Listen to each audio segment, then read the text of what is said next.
Great. Awesome. Hello. Hello and welcome everyone. My name is Nicole Munson and I am the Operations and Programs Manager here at American Friends of Combatants for Peace. Thank you for joining us today. If this is your first talk with us, Combatants for Peace is a joint Israeli-Palestinian community working in solidarity to end the occupation, discrimination, and oppression. We believe in a world where all people, from the river to the sea, live in peace with justice, dignity, and liberty. The movement was founded 20 years ago by Israeli and Palestinian fighters from opposing sides who chose to lay down their weapons and work together for peace and justice. They have been nominated 2 times for a Nobel Peace Prize. American Friends is the US arm of the movement and makes up a diverse community that extends beyond borders to work for collective liberation in Palestine and Israel. Our talk today is called Dry Lands, Deep Courage, Co-Resisting Water Apartheid in the Jordan Valley. We will hear from Ellie, Iris, Jamil, and Sael, Combatants for Peace activists and staff who are working against water apartheid in the Jordan Valley. And this is also our third focus area for our summer campaign, if you've been following along with us. Water is a basic human right, as we all know, and it is a site of daily struggle for Palestinian communities. And Combatants for Peace is working to nonviolently resist water apartheid and support local communities in the Jordan Valley, which we'll hear more about today on our call. We invite audience members to ask questions throughout. So if you want to ask a question, please send those in the chat to Lindsay. Her name says send questions here. If you would like to also write in the chat your name and location to introduce yourself, we'll welcome you to do that now. And we do have translation today, so if you speak English, kindly select interpretation at the bottom of your screen and select the English room. If you're speaking Arabic, kindly select the Arabic room. And I'd like to introduce our moderator for today's talk, Esther Farani. Esther is the Israeli Executive Director for Combatants for Peace. She helped lead a successful NGO in Hungary and has worked across international settings, including Italy, the Netherlands, and Israel. Since 2015, Esther has been based in Israel, living in Kibbutz Nerot Samdar and Jerusalem.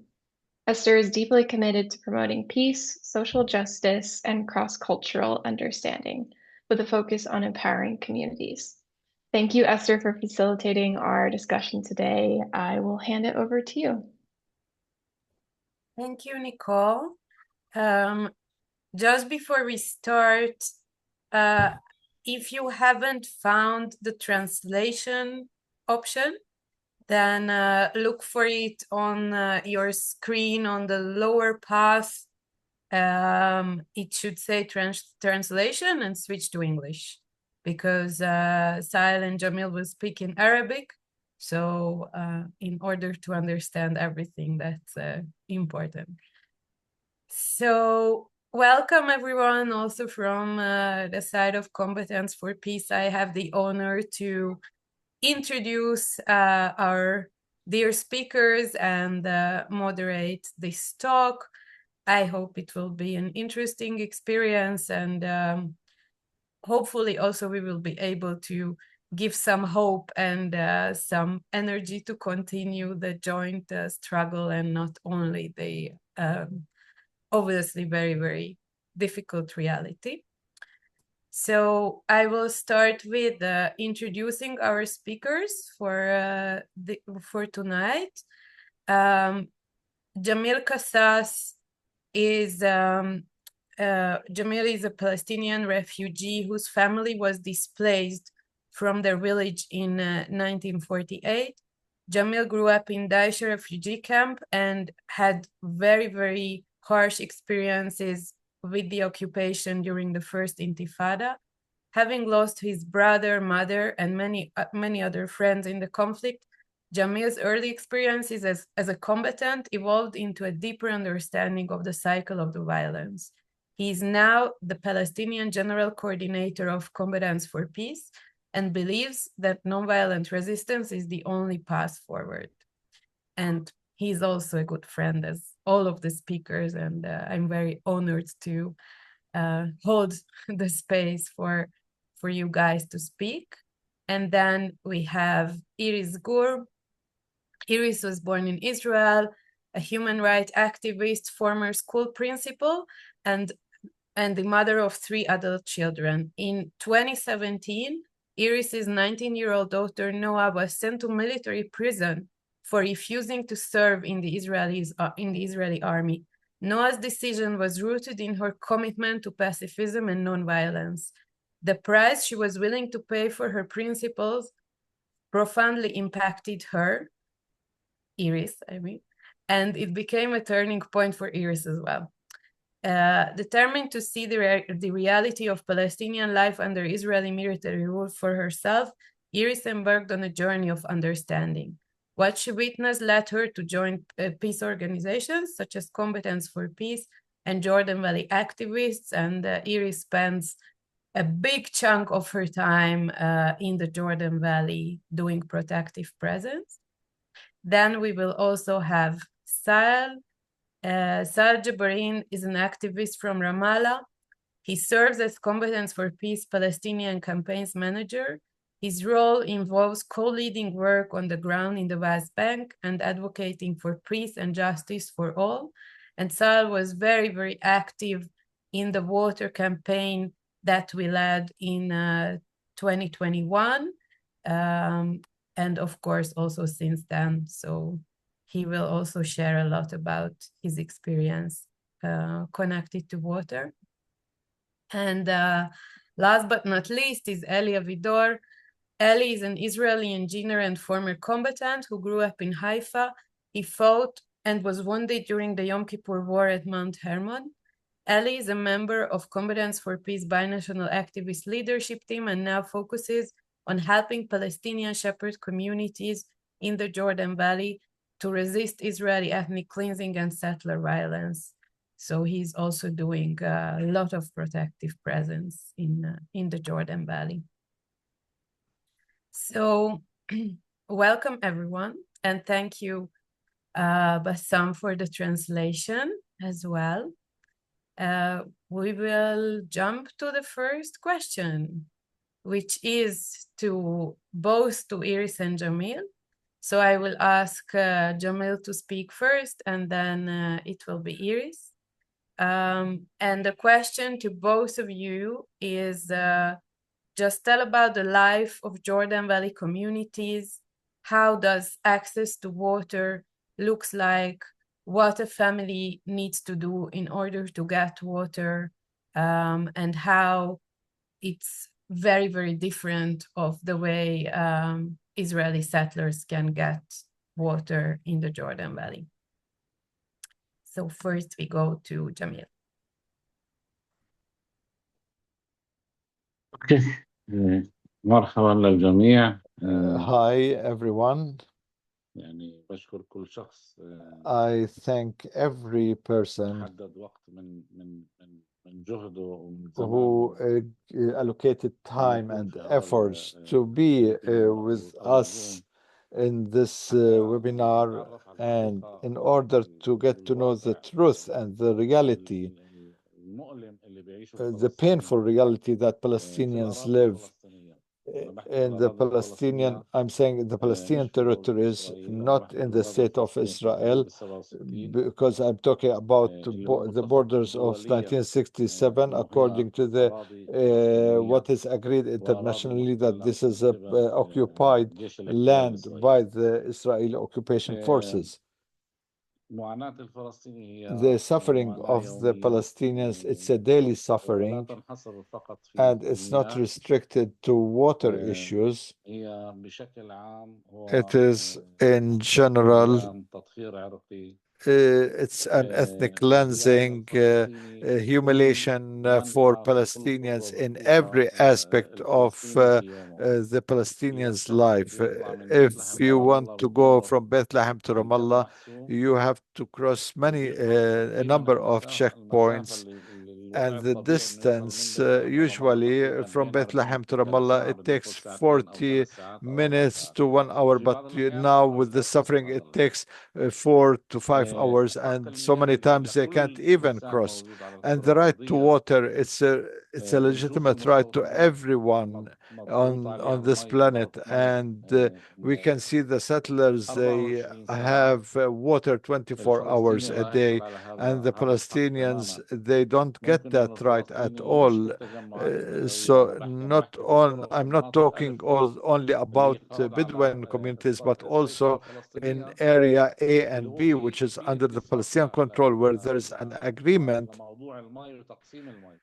on how to divide water, and Palestinians don't get water every 1 month or 2 months. They wait for the municipality,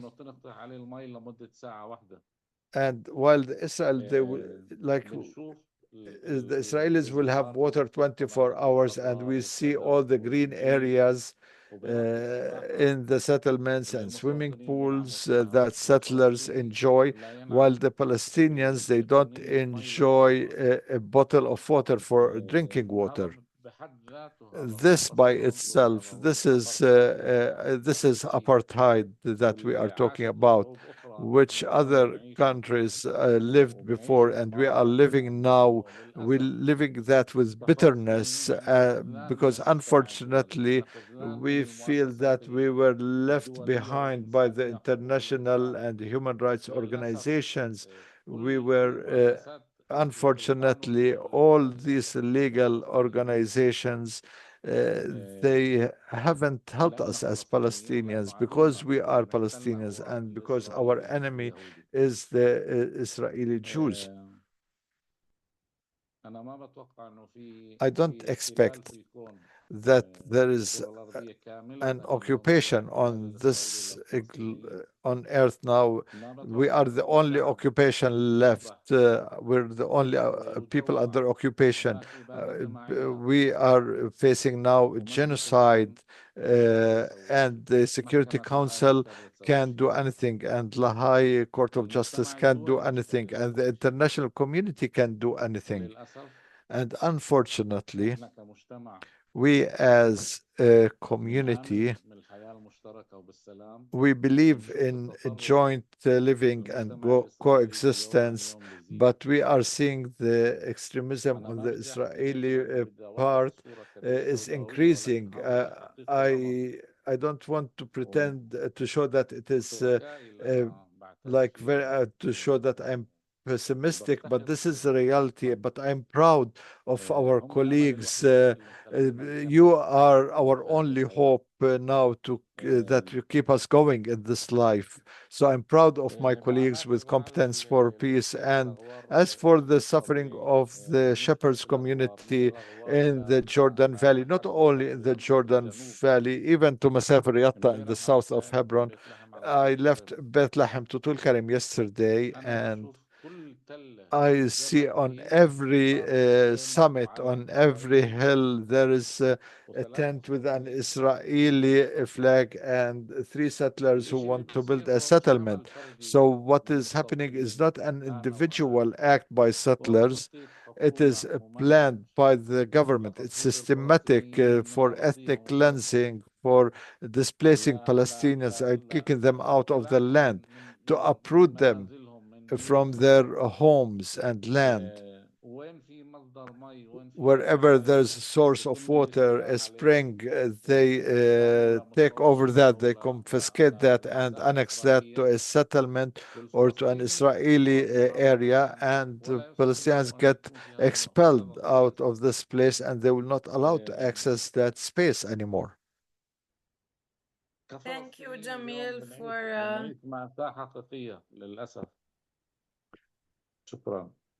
thank you for giving a bigger picture of how it looks like indeed Obviously, we don't only talk about Area C or the Jordan Valley or Mustafa Yatta. The occupation has various levels and tools, and water, we choose it for this conversation because it's very important, especially in the summer.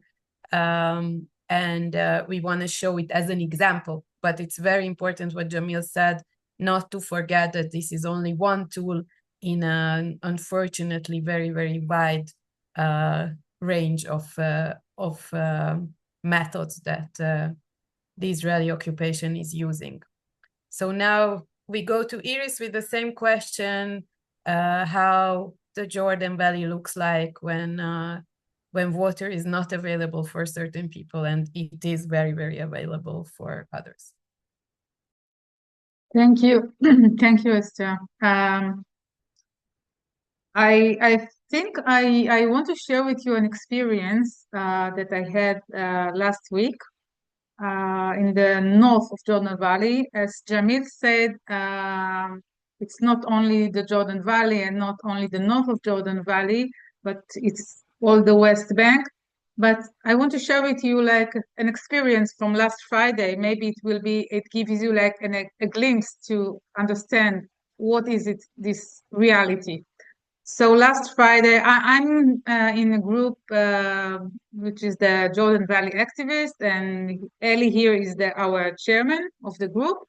And we are all volunteers, and we are doing 24-hour shifts of protective presence with the shepherd, with the community. And last Friday, I went to Farsia, which is a little community, lovely 5 families with children and elders and animals and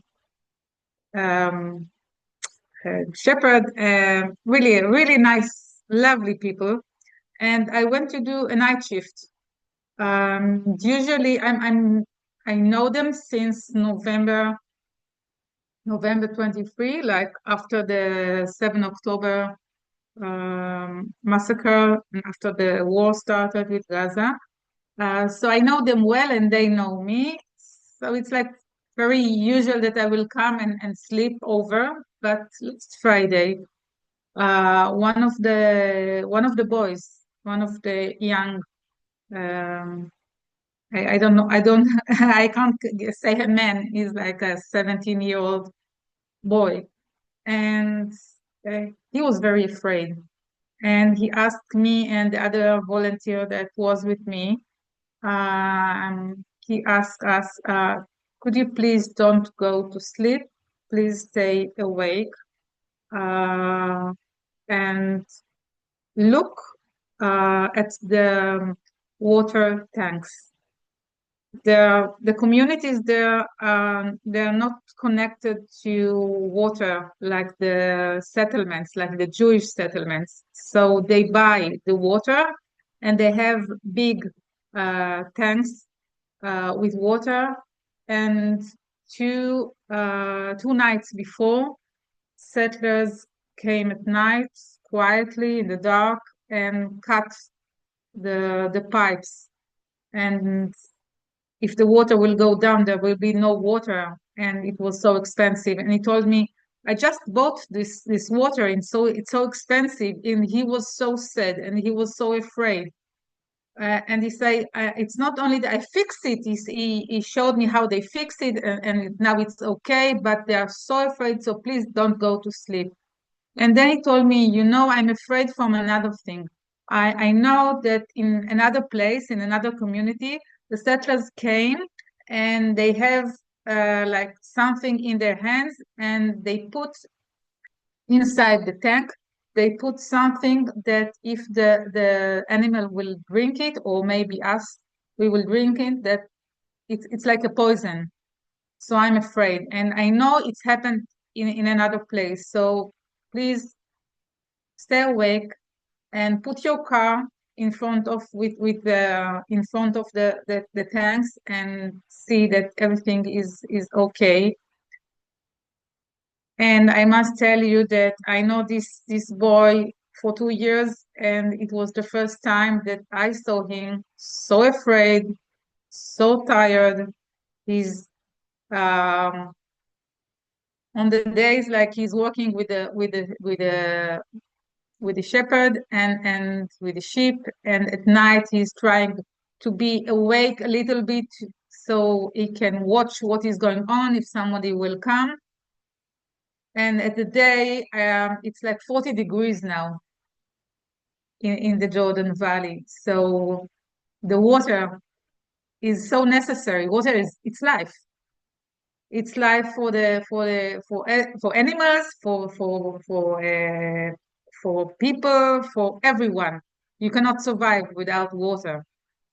And if you have to buy the water, and if it's so expensive, so each time if the settler just come and open the pipe, and the water will go and we will not notice, it's like money flowing. Unfortunately, 2 nights later, settlers came at night, dark, and the volunteers, the activists that was there, but they fall asleep. They are also tired because they are at day they are walking and with the shepherd, and they cut again the pipes. And they not also cut the pipes, they stole the protective cameras that were nearby, so no one can prove that they did something.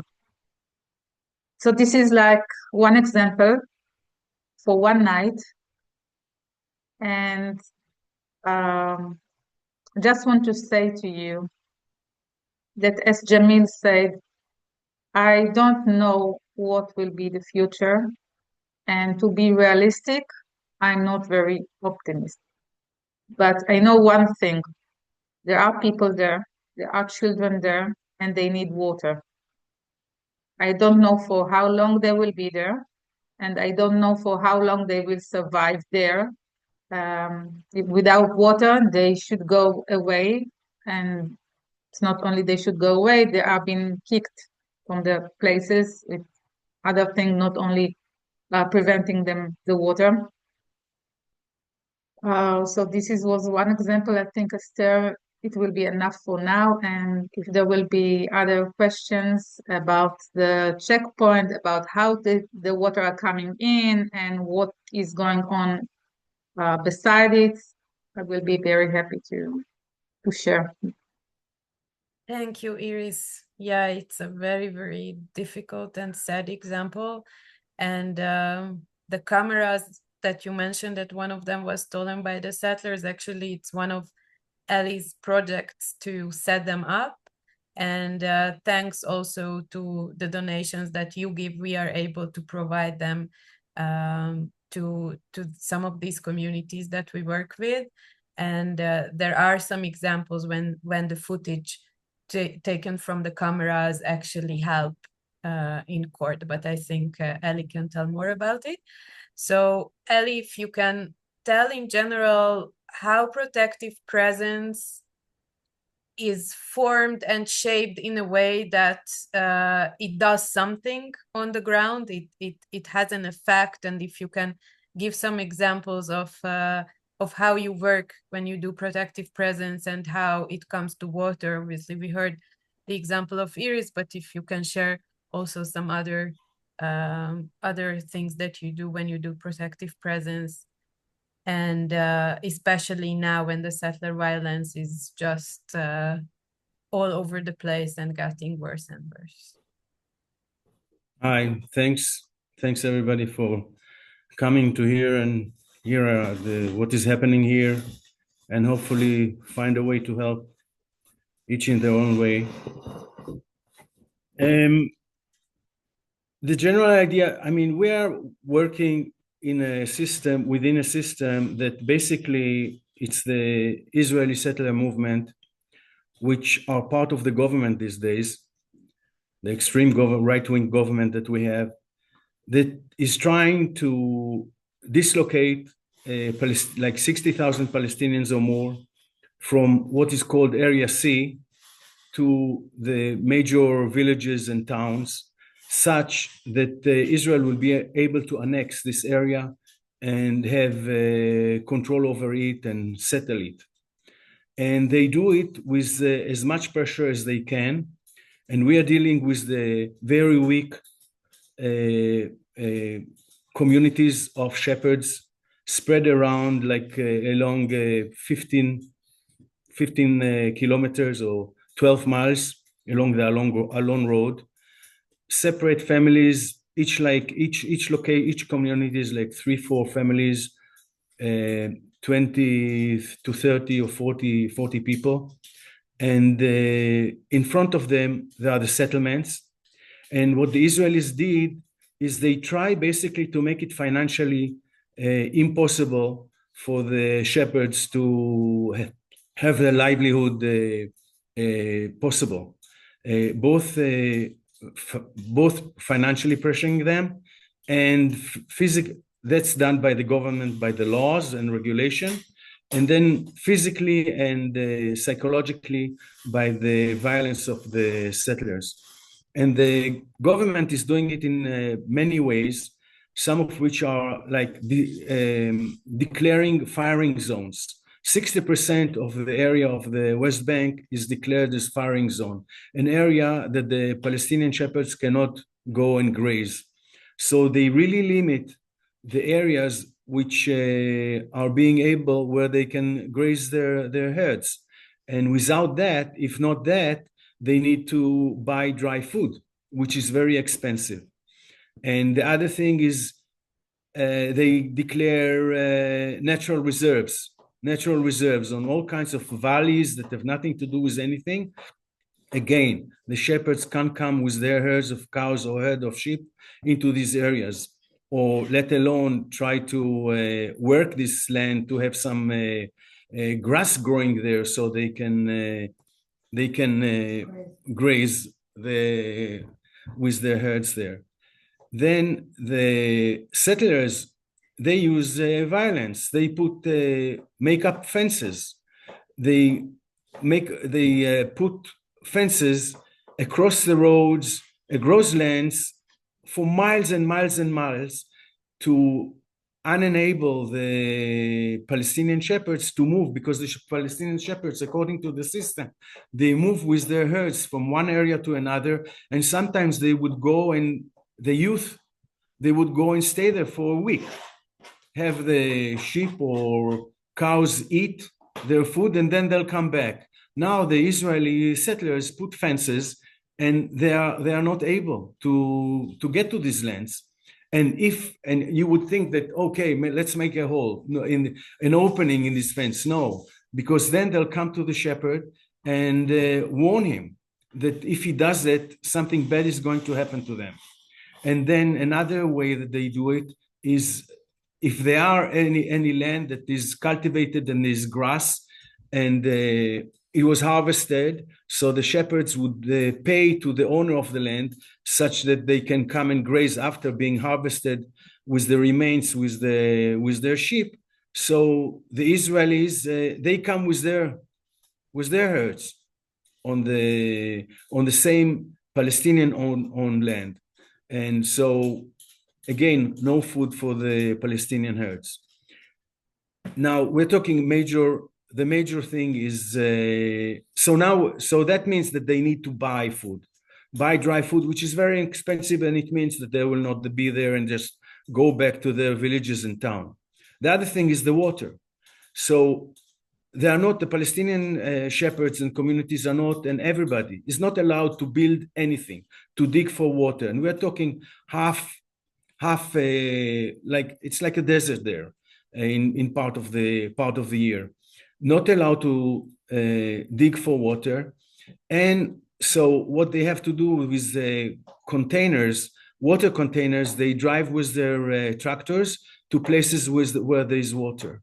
Or that there's a water tank, there's a guy that distributes the water, sells the water, and then they pay 7 times more than we do for the same water. So we subsidize it. And this is done with your help. and donations help, other people donation. And then, but on top of it, of the truck being going among communities, so they go with their tractors, but then Israel separated the land in such a way that they'll have, because they want to have control of any Palestinian that live by the settlements. So, and they live just across from the settlements. So they divided the land in such a way with a earth mound and created checkpoints. So the Palestinians have to go with their tractors through the checkpoints. So now you have a checkpoint that they have to go to. And as Jamil was talking about in the general sense, in all over the West Bank, now we're talking about going to pick up water. And they have to stand there for hours. And they have to spend like 3 times a day to go back and forth, some, I don't know, 15 miles, 10 miles to get to the well and get water. And that means spending all day long getting back and forth with their tractors to the checkpoint to get water. So we are in a dire strait. The situation is very, very hard. We're trying to help them. We are there. We're documenting every violence. We see every checkpoint. We are in connection with the army, in connection with police. We bug them as much as we can. We tell them it's inhuman. We tell them it's war crimes. We tell them it's crimes against humanity. That's what we are doing as Jews, as Israelis. And we, what can I say? We can not be like Iris said, we cannot be at home quietly and just see this is happening. We cannot enjoy our lives. If we are not there, we know and they know that if we're the community, we are not with the community will be gone. There's no way they can continue surviving under this pressure. So we are there to document, we are there to buffer. When they come with the new ATV, all-terrain vehicles that they got from Strook and Smotrich to the outpost, to the Hilltop youth that are using it and driving into the herds. So we are trying to block them. We're trying to film them. We are going with as much as we can with legal actions, and we managed for 2 guys, we managed to get restriction orders that for half a year they wouldn't be able to get to the communities. So they send their friends. It's really, really, really hard. But we do our best. That's what we can do. Thank you. We need to go to the next question. Thanks. So I also encourage everyone to write questions in the chat, and we will have some time to have the questions answered. We will go to Sahel. Sahel, the question to you is: what is Combatants for Peace doing in the situation of water with our actions on the ground, and how we are creating the binational co-resistance to the occupation when it comes to water. So if you can tell also about the water campaign that we did in 2021 and in general what we are doing. Thank you.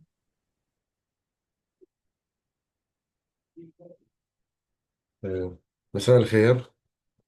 أنا اسمي صايل مش سائل.